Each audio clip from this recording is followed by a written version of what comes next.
Bobby Dunbar was the kind of child people noticed.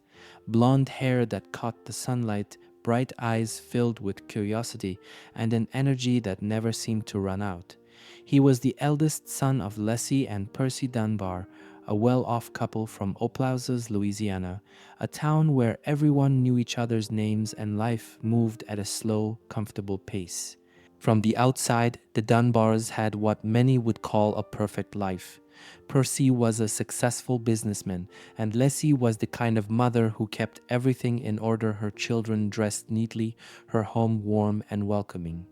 Bobby had a little brother, Alonzo, and together, the two boys made the Dunbar house lively with laughter, running through the halls and playing in the yard. But it was Bobby who stole the spotlight.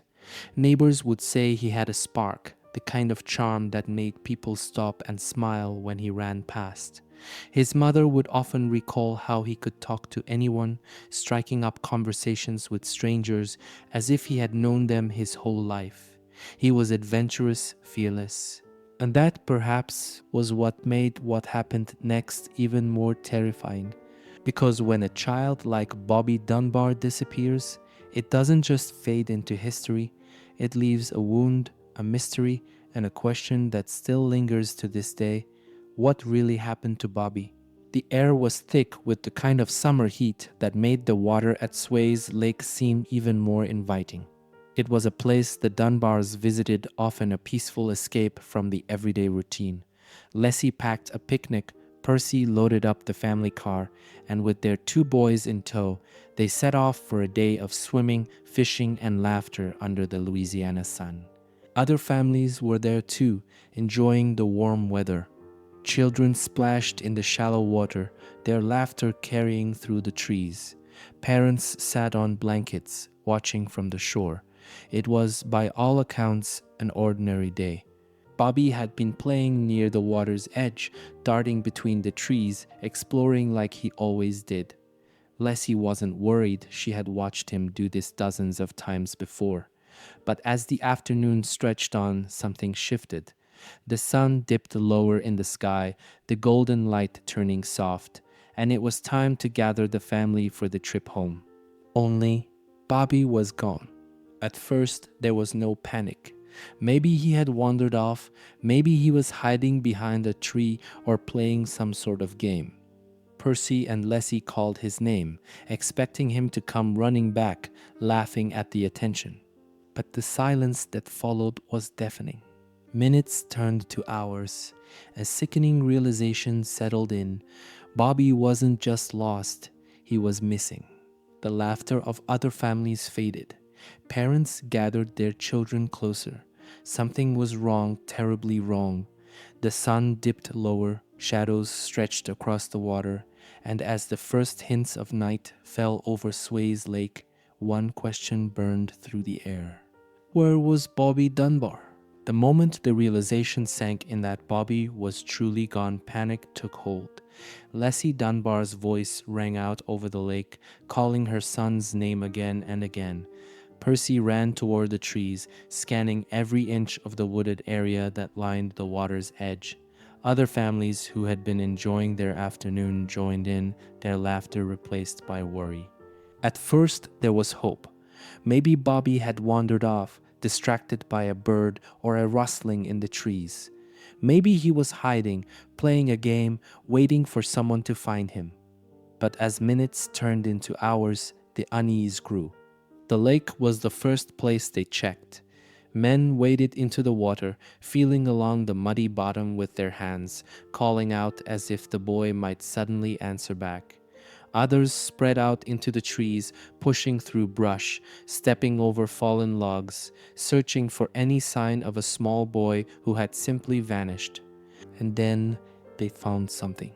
A tiny footprint barely visible in the damp earth. It led toward the water. The mood shifted instantly. No longer was this just a case of a lost child. Now fear took hold. If Bobby had wandered too close to the edge, had he fallen in? Had he been pulled under? But something didn't feel right. If Bobby had drowned, surely someone would have heard him struggle. Surely there would be more signs, clothes caught on a branch, disturbed mud where he had slipped. And yet, aside from that single footprint, there was nothing. Nothing but the eerie silence of the water lapping at the shore. By nightfall, news had already spread. A 4-year-old boy had vanished from Sway's Lake, and no one had seen or heard a thing. Oplausas was a close-knit town. When one family suffered, everyone felt it. By the next morning, nearly every able-bodied man was out searching. Farmers left their fields, shopkeepers locked their doors, and neighbors who had never spoken before found themselves united in a single mission: bring Bobby home. Theories ran wild. Some believed he had drowned, though no body had surfaced. Others feared an alligator had taken him. Louisiana's swamps were known for their hidden dangers. But then came the whispers, the darker possibilities. What if Bobby hadn't wandered into the water at all? What if he had been taken? It was an idea no one wanted to say out loud, but the longer the search stretched on, the more it seemed like the only answer. If Bobby had drowned, the lake would have given him back by now. If an alligator had taken him, there would be signs. But if someone had stolen him, someone who had been watching, waiting, then Bobby could be anywhere. Bloodhounds were brought in, their noses pressed to Bobby's clothes, sniffing through the woods along the lake's edge. But every time, the trail seemed to go cold, as if the boy had simply vanished into thin air. Days turned to weeks. Percy Dunbar offered a reward. Flyers were posted. Every traveling salesman, every drifter who passed through town was questioned. But there was nothing. No body, no answers, no sign of Bobby at all. And that was when the whispers turned into something else, something darker. Because if Bobby was alive, someone, somewhere had him. Months passed. The air of Oplausas had changed. Hope had been replaced with quiet grief, the kind that lingers when answers never come. Leslie and Percy Dunbar refused to believe Bobby was gone forever, but with no new leads, even they were beginning to lose faith. Then, in the spring of the following year, a telegram arrived. Authorities in Mississippi had picked up a man named William Walters, a traveling handyman who moved from town to town repairing pianos and fixing broken tools. But it wasn't Walters who caught their attention, it was the young boy by his side. The child had blonde hair, blue eyes, and bore an uncanny resemblance to the missing Bobby Dunbar. Word spread fast. The authorities in Louisiana were alerted, and soon the Dunbars were packing their bags, heading to Mississippi with pounding hearts. Had they finally found their son? But William Walters was adamant.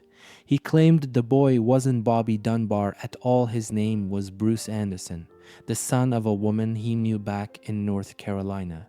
According to Walters, Bruce's mother, Julia Anderson, had given him permission to take the child on the road while he worked.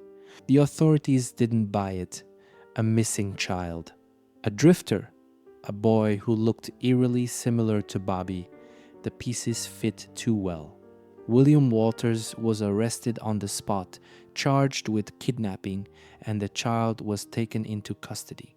But before any decisions were made, before anyone declared this child to be Bobby Dunbar, there was one person who needed to see him first: Leslie Dunbar. For nearly a year, Leslie Dunbar had lived with a hollow ache in her chest. She had spent sleepless nights wondering where Bobby was, if he was safe, if he was even alive. And now, standing in front of her, was a little boy with blonde hair, blue eyes. Newspapers later wrote that Leslie rushed to him, tears in her eyes, that she knew her son instantly and held him close, confirming to the world that Bobby Dunbar had been found. But that's not the full story. Some witnesses claimed Leslie hesitated when she first saw the child, that her initial reaction wasn't recognition but doubt, that she wasn't entirely sure if this boy was her son. And the boy, he didn't recognize her. Imagine that for a moment. A mother desperate to find her child, standing face to face with a boy who should have known her instantly, but instead looked at her like a stranger. Some say it was exhaustion, that after months of heartbreak, Lassie's mind simply needed time to accept what was in front of her. Others weren't so sure. The next morning, after the boy had been bathed and dressed in fresh clothes, Leslie saw him again. And this time, she claimed all doubt was gone. She held him and wept. She swore that this was Bobby Dunbar. That was all the authorities needed to hear. Without further question, the child was declared Bobby. William Walters was now officially a kidnapper, and soon the Dunbars were on their way back home, bringing their long-lost son with them. But as this new version of Bobby Dunbar settled into his old life, something felt off. Because what if Walters had been telling the truth all along? What if this child really wasn't Bobby? And if that was the case, then where was the real Bobby Dunbar? Imagine being 4 years old, traveling with someone you trust, and then suddenly your world shatters. Strangers surround you, eyes wide with recognition you don't share. A woman you don't remember is crying, calling you her son. A man you've never seen before holds your hand, claiming he's your father. That was the reality for this little boy. The moment the authorities decided he was Bobby Dunbar, his fate was sealed.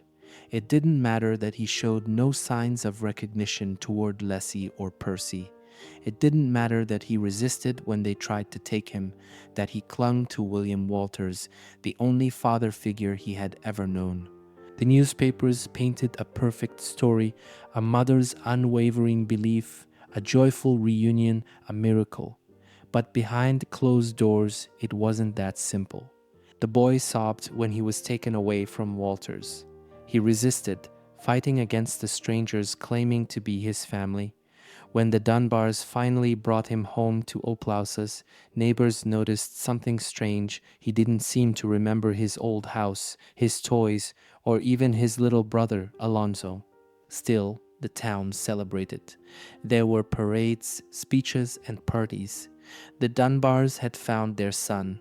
They had beaten the odds. And yet, behind every forced smile, one question remained. What if this wasn't Bobby Dunbar at all? William Walters wasn't just accused of kidnapping, he was demonized. The Dunbars were a respected, well-off family. Walters was a drifter, a man with no wealth or power, traveling from town to town fixing broken things. And now he was accused of something much worse, stealing a child. But Walters never wavered. He insisted over and over that the boy was not Bobby Dunbar. His name was Bruce Anderson, the son of a woman named Julia Anderson, and she had given him permission to take the boy with him. Few people believed him.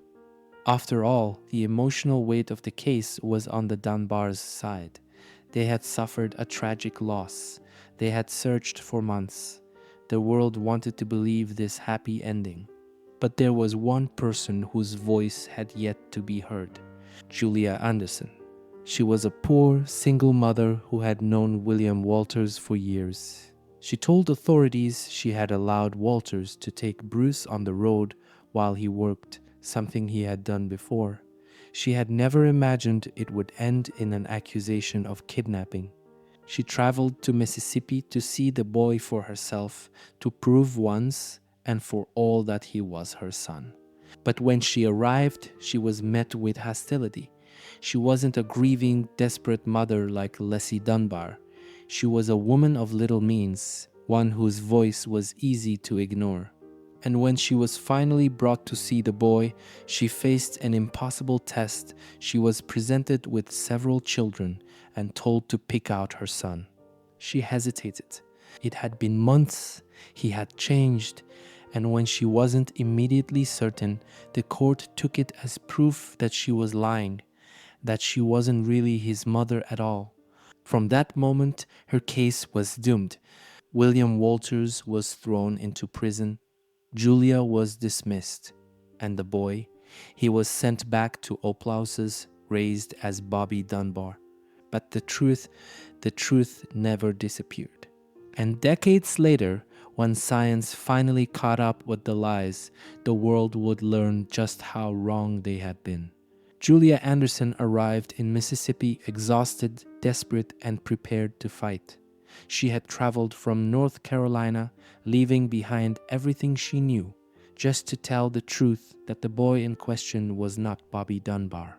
He was Bruce, her Bruce. She explained everything to the authorities, how William Walters had been a close friend, how she had trusted him to care for Bruce while he traveled for work. It wasn't uncommon, times were hard, and Bruce had been well cared for under Walter's watch, but no one seemed to care about the details. The only thing that mattered was the child standing before them, the child everyone now wanted to be Bobby Dunbar. She was given a chance to see him, to prove once and for all that he was her son. When she looked at him, she knew this was Bruce, her little boy, but the reunion was far from the tearful embrace the authorities had expected. They had set her up for failure. Instead of presenting the child to her immediately, they lined up several children and told her to pick him out. She hesitated, not because she didn't recognize him, but because she was overwhelmed. He had changed in the months he had been gone. He was in different clothes. He looked frightened. He had been living with strangers who had been telling him he was someone else. And the moment she hesitated, it was over. The court used it against her, twisting it into proof that she wasn't truly his mother, that she was confused, unreliable. Leslie Dunbar, on the other hand, had been given 2 separate meetings with the child before publicly declaring he was hers. Julia was given one brief, high-pressure moment, and when she didn't react in the way they wanted, they discarded her. She continued to fight, begging the court to listen. She described Bruce's habits, his quirks, his small birthmarks, things only a mother would know. But no one was listening. The Dunbars were respected. They were wealthy. They were grieving. Julia was poor, single, and powerless in the eyes of the court. Her testimony was brushed aside. And just like that, her son was gone. The ruling was final. The boy was officially declared to be Bobby Dunbar. He was handed over to the Dunbars, taken back to Oplausas, and given his old life back. And the town celebrated. There were parades in the streets. The newspapers called it a miracle. Bobby Dunbar Returns Home was printed in bold letters across the front page. Leslie and Percy clutched their son, smiling, relieved. The world cheered for them. But no one stopped to ask how the boy felt.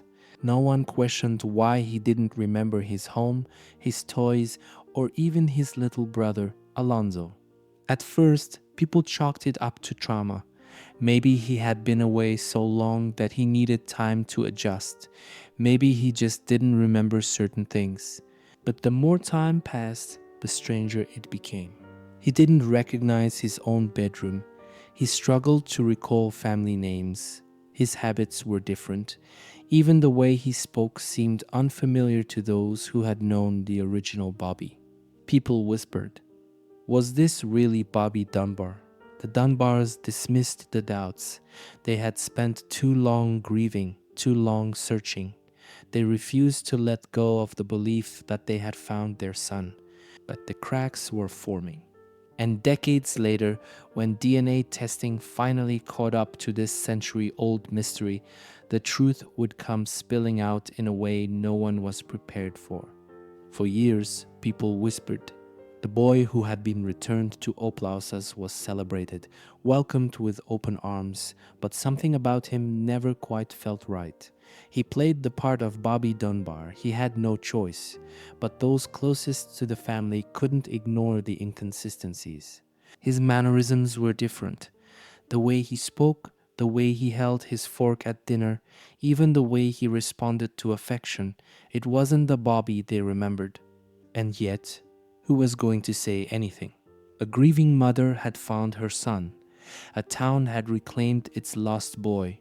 To question that would mean reopening wounds, casting doubt on something that was supposed to be a miracle.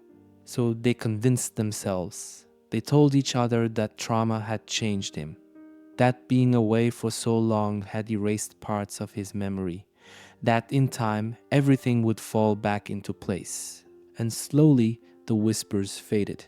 But the boy at the center of it all, the one who had been taken from William Walters, ripped from the only life he had known, was trapped in an identity that was never his to begin with. Deep down, did he know? Did he ever wonder if the name he had been given belonged to someone else? And if he wasn't Bobby Dunbar, then where was the real one? The boy grew up as Bobby Dunbar. He went to school, played with friends, and lived the life that had been assigned to him. Over time, the doubts that had once haunted the town of Oplauses seemed to disappear. No one wanted to reopen old wounds. No one wanted to acknowledge the possibility that the real Bobby Dunbar had never been found. And the boy, he never spoke about it. He married. He had children of his own. He built a family, carrying the Dunbar name through generations.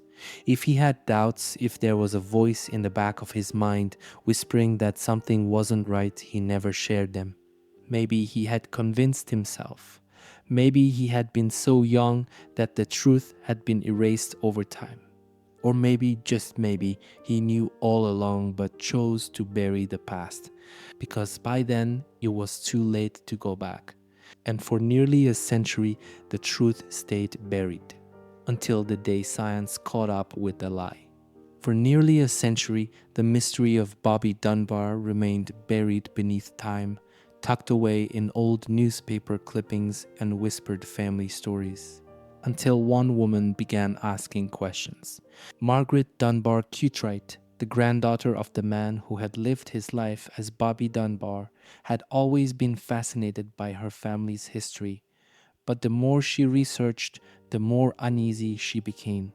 At first, it was little things, details that didn't quite add up, inconsistencies in the stories that had been passed down. Then she found the old articles, the trial records, the testimony of Julia Anderson, the woman who had fought for the child authorities had dismissed as hers. The deeper she dug, the more the past began to unravel. Her own grandfather had never spoken much about his childhood, and now she was beginning to understand why. But the real turning point came when she uncovered something chilling doubts had existed even back then. Some people in Oplauses had questioned the child's identity from the very start. Some had whispered that the Dunbars had taken the wrong boy, that they had been so desperate for closure that they had ignored the signs. And suddenly, Margaret found herself facing a question that had haunted her family for generations.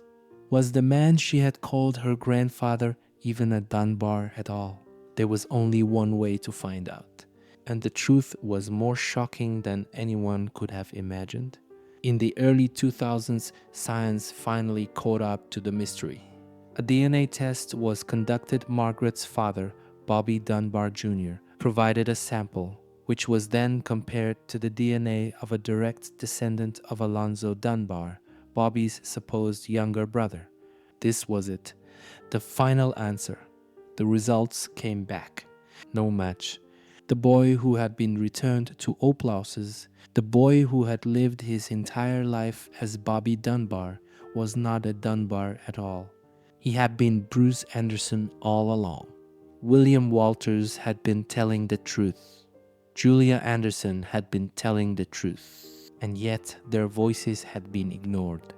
A desperate family, a town craving closure, and a justice system unwilling to believe a poor single mother had rewritten history. But the most chilling part, the real Bobby Dunbar was never found. His disappearance was never solved. His fate remained a mystery. And with that DNA test, one of the greatest identity hoaxes in American history was exposed. But now, the question that had been buried for almost a century came roaring back to life. What really happened to Bobby Dunbar? The truth unraveled like a thread pulled from an old, tightly woven fabric. For nearly a century, the man the world had known as Bobby Dunbar had lived a life built on a false identity. He had carried the Dunbar name, had children, and passed down a family legacy that was never his to begin with. But science doesn't lie. The DNA test confirmed it. He wasn't Bobby. He had never been Bobby. He was Bruce Anderson all along. The boy who had been ripped from William Walter's arms. The child Julia Anderson had fought for, pleaded for, only to be dismissed as confused, unreliable, unworthy.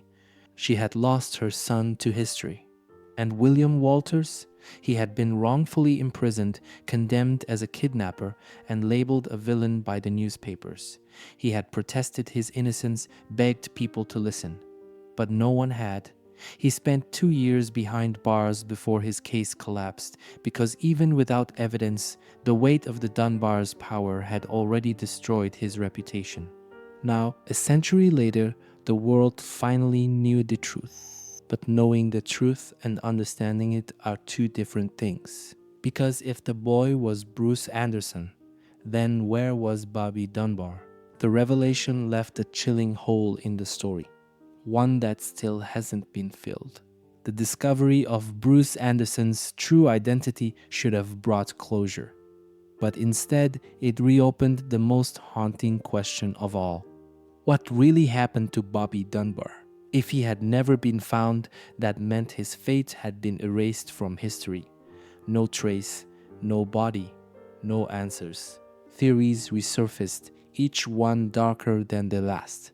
Some believed Bobby had drowned in Sway's Lake that day, his body lost beneath the murky water, swallowed by the Louisiana swamps. But if that were true, wouldn't they have found something? A piece of clothing? Remains? Others feared something much worse. What if Bobby hadn't drowned? What if he had been taken? A wandering drifter, a stranger watching from the trees, a moment of distraction, and suddenly a boy is gone. And then there's the most unsettling possibility of all. What if Bobby was taken by someone he knew? A trusted family friend, a neighbor, someone who had been close enough to see the opportunity and act on it. The truth has been buried for more than a century, hidden beneath lies, assumptions, and a desperate family's need for closure. But now, with everything exposed, one final, chilling realization lingers. Bobby Dunbar didn't come home. He never did. So the question remains, where did he go? The revelation sent shockwaves through the generations that followed. For the Dunbars, the truth was like an earthquake, one that shook the very foundation of their family history. For decades, they had believed they were descendants of Bobby Dunbar, the boy who had miraculously been found and brought home. They had passed down stories of survival, of a family's unbreakable bond. But it had all been a lie. Margaret Dunbar Cutright, the granddaughter who had uncovered the truth, had unknowingly dismantled the identity her family had built over generations. Her father, Bobby Jr., had spent his life believing he was the son of a once missing child. But now, the truth forced him to confront a staggering reality. He was not a Dunbar at all. Everything they thought they knew about their lineage, their history, their name, was false. And for Julia Anderson's family, the revelation was just as devastating, but in a different way. For decades, they had lived under the belief that Bruce was lost to time, that he had died in the hands of an unknown fate. Julia had fought so hard for him, only to be dismissed and ignored. She had been right all along, but no one had listened. And now, the man who had grown up as Bobby Dunbar, the man who had lived a life that was never meant to be his, had been their Bruce. But it was too late. Bruce Anderson had died in the 1960s, long before the truth surfaced. He had never known his real name. He had lived his entire life as someone else, without ever realizing his past had been stolen from him.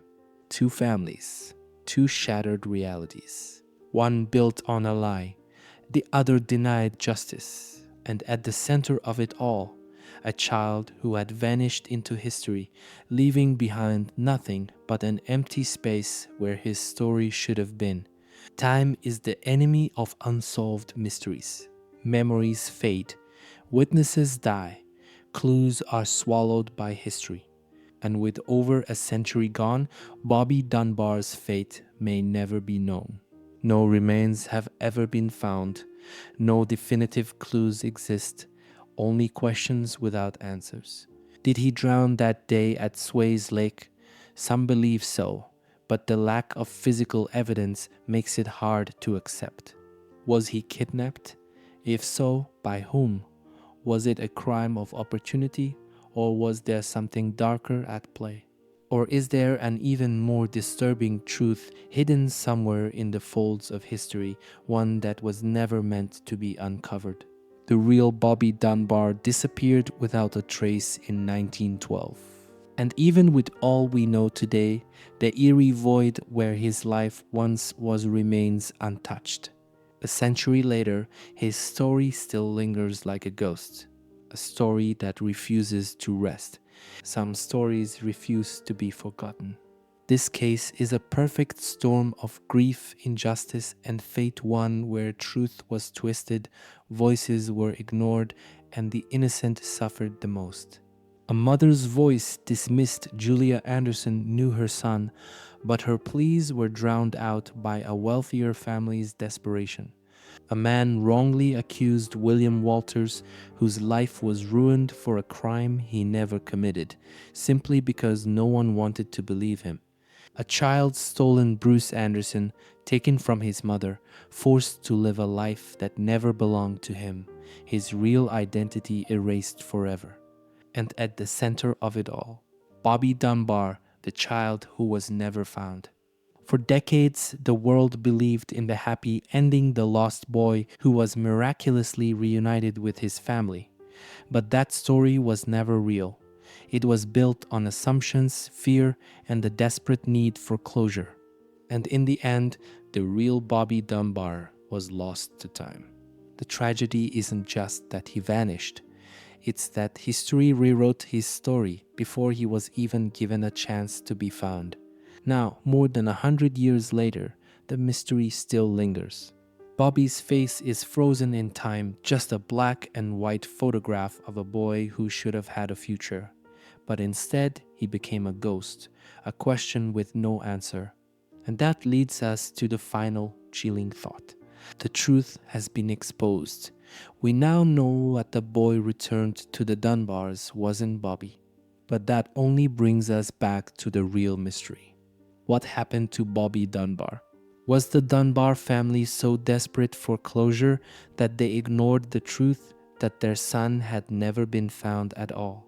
Was Bobby taken? Did he grow up under a different name, his past erased by the person who took him? Did he live a full life, never knowing who he truly was? Or was this the perfect crime, one that left no trace, no suspects, no answers? A crime so complete that it erased a child from history forever. The story of Bobby Dunbar is more than just an unsolved case. It is a reminder that truth can be rewritten, that justice can fail, that sometimes the real victim is the one whose story is never told. And as long as Bobby remains missing, one question will always haunt us. Is the truth still out there, waiting to be uncovered?